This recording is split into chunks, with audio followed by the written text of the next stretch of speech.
సామాజిక న్యాయం కోసం గళమెత్తిన సామాన్యుడి స్వరం కాపునాడు.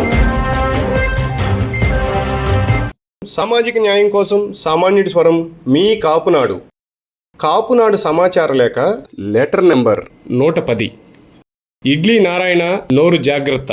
మీకున్న కులమదంతో ఏమి మాట్లాడుతున్నావో కూడా తెలియని మైకంలో తెలుగు ప్రజల ఆరాధ్య నటుడు, సౌమ్యుడు, వివాదరహితుడు పద్మభూషణ్ చిరంజీవిని దుర్భాషలాడటం నీ పదవికి తగినది కాదు. ప్రపంచంలో ఎంతో పేరు గడించిన కమ్యూనిస్టు పార్టీ సిద్ధాంతాలకు, విలువలకు తిలోదకాలిచ్చి భారతదేశంలో ఎర్ర పార్టీలకు చరమగీతం పాడుతుంది నీలాంటి కమ్యూనిస్టులు కాదా?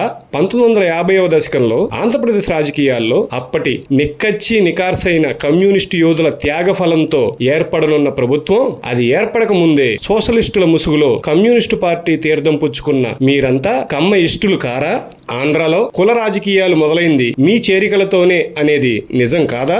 1974లో ఆంధ్ర రాబిన్ హుడ్ స్వర్గీయ వంగవీటి రాధా నుండి పేద ప్రజల ప్రతినిధిగా పేరొందిన స్వర్గీయ వంగవీటి రంగా వరకు ఎంతో మంది కాపు, బడుగు, బలహీన వర్గాలకు చెందిన అనేక మందిని బలి తీసుకున్న చరిత్ర మీ కమ్మ ఇష్టులది కాదా?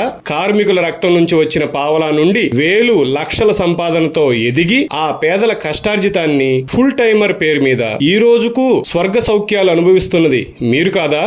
సమాజ స్థాపనే ధ్యేయంగా పనిచేయాలంటూ మీరిచ్చిన పిలుపులకు ఆకర్షితులై వచ్చిన యువతులను ప్రలోభాలకు గురిచేసి ఎంతో మంది జీవితాలను నాశనం చేసిన ఘన చరిత్ర మీది కాదా?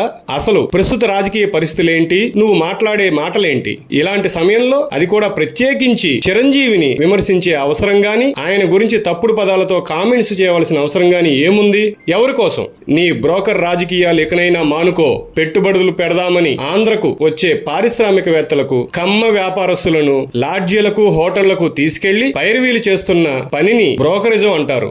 అలా చేస్తున్న నిన్ను బ్రోకర్ అంటారు. కానీ కేవలం నటన ద్వారా సంపాదించుకున్న కష్టార్జితంతో పేదలకు సహాయపడుతున్న చిరంజీవిని కాదు. స్వర్గీయ ఎన్టీ రామారావుకు వెన్నుపోటు పొడిచిన సమయంలో చంద్రబాబు కోసం బొంకయ్యతో కలిసి నువ్వు చేసిన పనిని బ్రోకరిజం అంటారని తెలియదా? స్వర్గీయ అల్లూరి సీతారామరాజు గురించిన విషయానికొస్తే సూపర్ స్టార్ కృష్ణతో పాటు మీ ఎన్టీఆర్ కూడా అల్లూరి పాత్ర పోషించారు. అదే అల్లూరిపై మీది నిజమైన ప్రేమే అయితే ఎన్టీఆర్ ని తీసుకురా. అటు పవన్ కళ్యాణ్ విషయంలో భూమి బద్దలైద్దని పొగడటం, ఇటు చిరంజీవిని బ్రోకర్ అంటూ విమర్శించడం దేనికి సంకేతం? అదేదో గిల్లి జోలపాడటం అంటారు కదా. మీ కమ్మ రాజకీయాలకి ఇక కాలం చెల్లిందని తెలుసుకోండి. రాబోయేది బడుగు బలహీన వర్గాల రాజ్యమే. వర్ధిల్లాలి, వర్ధిల్లాలి, సామాజిక న్యాయం వర్ధిల్లాలి. తస్మాత్ జాగ్రత్త. ఆకుల తిరుమలరావు, రాష్ట్ర కార్యదర్శి, కాపునాడు. కల్లి శివ, అధ్యక్షులు, zone 3, Kapunadu. Please subscribe our channel.